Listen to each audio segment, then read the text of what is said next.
Katie Blunt!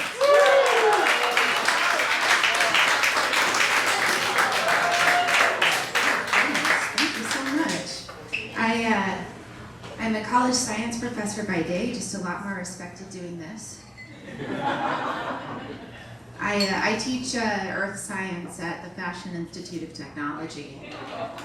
Thank you. It's not an institution that's really well known for its scientific rigor. But my favorite topic to teach my students is space, which is kind of ironic because as a child I was very scared of space because I was raised by wasps and they gave me too much space. Have you heard like how in space no one will hear you scream? In my bedroom no one could hear me cry. I did love the taste of my own tears though. So I was really disappointed when I first tasted cum. There are a lot of questions that I have for God, but one of them is certainly, why is my sadness so delicious and someone else's joy so bitter?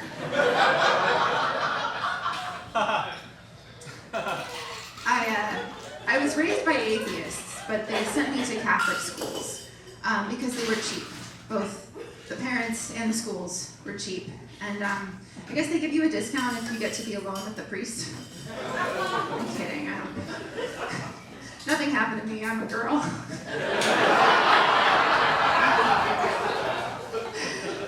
But it was an interesting introduction to the world of religion, having had no history or background with it.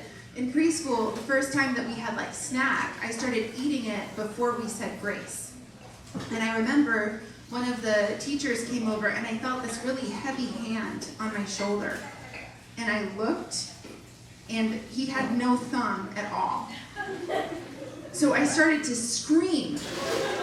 And then he picked me up with the thumbless arm hand and like threw me in timeout. And I think that's why I never really liked getting fingered. I remember in my religion class, I asked my religion teacher, who's also a nun, I said, why would God send his only son? Why not send a daughter? And she said, because nobody would listen to a woman. Or I think that's what she said. I was distracted by her tits. I am 42 and bisexual. That means I made fun of kids in middle school for being gay. That's how that works. I had a complicated path discovering my sexuality. I dated women for a while, and then when I decided I wanted to try dating men again, a friend of mine was like, you're gonna have to change everything about yourself because men don't like it when you're funny. But I proved her wrong. I found a man who was willing to hook up with me, and he didn't care that I was funny because he couldn't speak English. He did speak like a little bit of English. He was like, I like your ass. Which is like, come on, we've all heard it, right? Like every woman in here has heard, we like your, come on.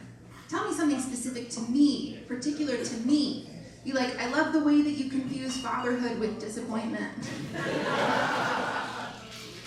I grew up with two dads in the 90s in San Francisco. Thank you. It wasn't like a cool gay thing, just a dad and a stepdad. They took turns being married to my mom. They hated each other.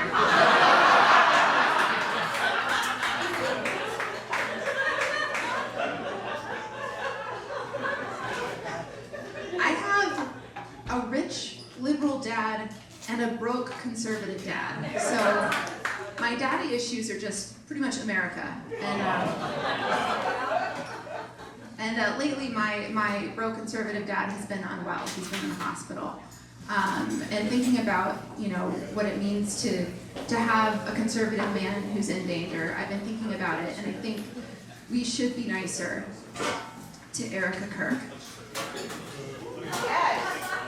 Yes, we're like, she's not grieving properly. You're not supposed to set off fireworks at the memorial service. And I'm like, well, maybe she's not that sad.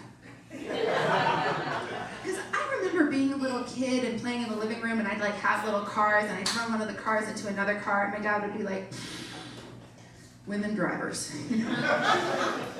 And I would give him that Erica Kirk face. I grew up my whole life making that face, that really intense, that's the face of a person who has no thoughts, feelings, or ideas validated. And I can't get that joke to work. But as a woman who's not working, I feel like that's what Charlie would have wanted.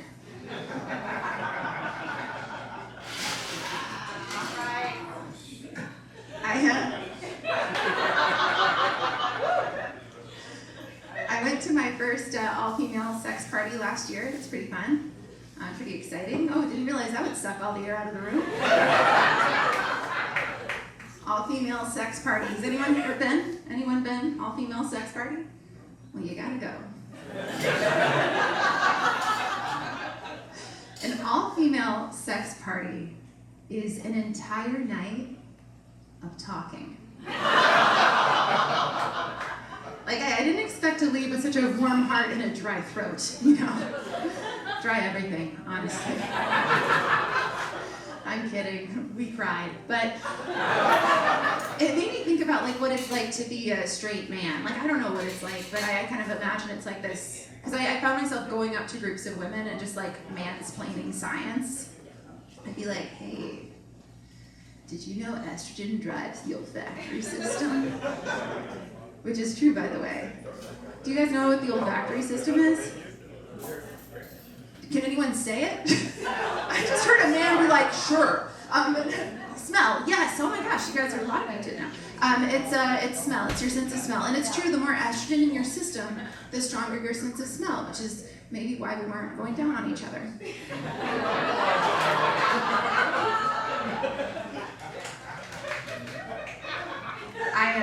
I did that joke in Vegas, and some guy hated it just as much as this whole side.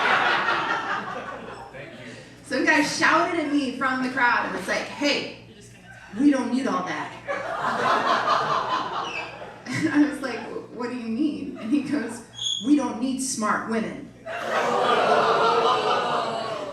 I was like, only in Vegas would a man yell at a woman because her stinky pussy joke was too smart.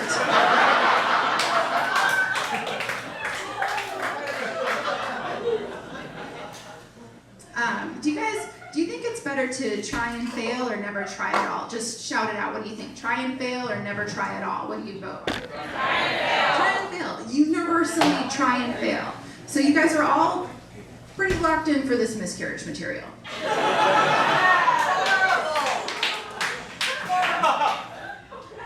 I will admit, it is a little undeveloped.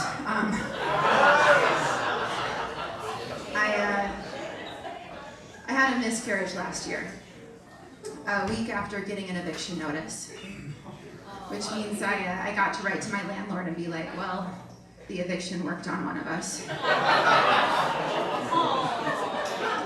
sorry. Miscarriage jokes are very messy. The delivery's always off.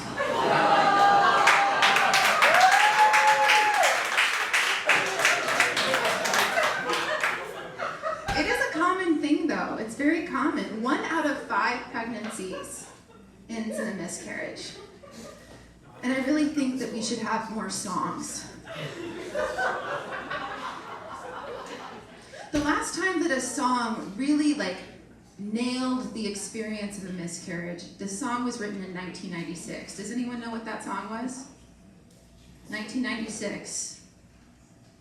I want my baby back, baby back, baby back.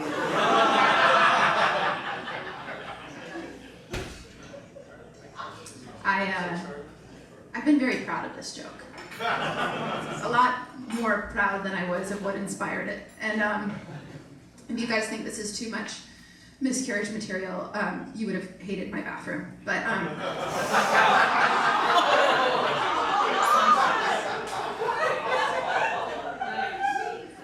I was watching another comedian's Netflix special in which she describes her miscarriage. and we had one of the tags, one of the lines that we say is like a little similar. And I can't tell you what it's like to go through one of the most difficult experiences of your life. Spend time trying to shine some light on that, and then discover that it is in fact hack. Okay, you guys. But I don't know. I am a single mom, so you win some, you lose some. I'm fine. It's okay. You guys hate that I have a kid. The Upper West Side is so weird. I feel like you guys are like, ew, why did she keep it? But I love him, okay? He's great. He's autistic. I never did Tylenol once. Homegrown. Proud of myself. He goes to a school where all the kids are autistic. They're all wonderful. They're all amazing. This is the first year that he's been coming home and talking about a girl at school. No. He'll be like, I saw her at lunch today. And I did not know what to say. I will try my best tomorrow. It's just like the cutest thing. And then I met this little girl and I was like, oh, hi, how are you? And she was like, is that your real hair color? And I was like, no, it's not. And then in response to that, she was like, do you like cats? And I was like, I had one when I was a little girl. And then she goes, what happened to it? And I didn't know what to say. I was like, I'm gonna try my best tomorrow. My son has the most amazing way of looking at the world. Like if we're walking outside in New York and it's raining, he'll be like, what was that? That was such a crazy, we all heard that collectively, right? That was like I swear to God, every time I talk about my son, I feel like these things start like zapping. Like I feel like God is like, you don't understand what autism is. I really don't think I do. I think about it all the time because I come to these things. I go to comedy shows and I don't know why. Like there's so many 20-year-old comedians that have to talk about autism. It's like being told not to look at the sun. I don't know what it is. They have to talk about it and they don't talk about it well. It's very infuriating to listen to it as a mother. Like who am I? You know, like I don't know if I understand it any better. Like I once did Molly at this all-night vampire warehouse party in Brooklyn. And that was less disorienting than a play date with another autistic child. Because basically, whoever has less language is just bludgeoning the other with a Buzz Lightyear. Did you say that's so true? Are you also a mother to an autistic child? You work with autistic children. Oh, give it up for that. That's amazing. That's so cool. What age?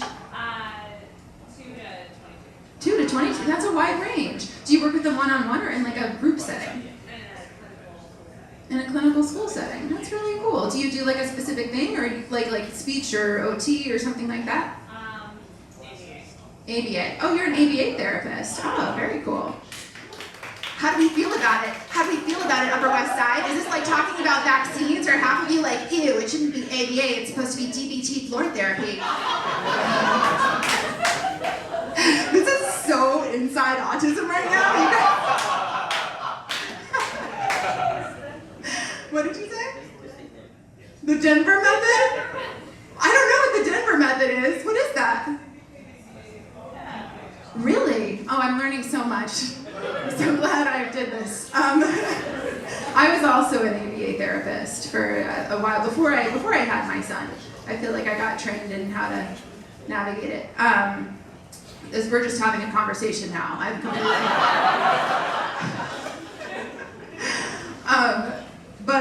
But it's like it's a very different experience, right? Like when you're with children that don't communicate in the same way, it's very natural for violence to ensue. And then you go to like what is it called when you don't have autism? There's like a word. What's the word for that? If you do not have autism, it's boring, actually. It's boring. You go to like a boring birthday party, and my son, he has his own energy signature. He jumps and moves in a way that's unique to him. And another mom came up to me one time, and she was like, well, that must be so hard. He is so different. When I was watching her kid, I was like, your kid is just terrorizing the most melanated child on the playground, which on the Upper West Side is just an Italian kid, so I think I got the best one. I think he's really great. He says things that are fascinating to me, and he doesn't understand why I think they're funny. Like, recently he was like, so Mom, last century when you were a child. And it's true, I was a child last century. He also, one day he was coming out with me, and we were doing some stuff, and I was like, hey buddy, we're gonna run some errands, we're gonna kill 2 birds with 1 stone. And he goes, why?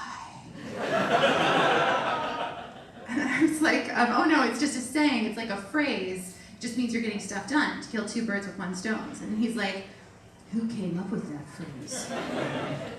Probably Jeff Bezos.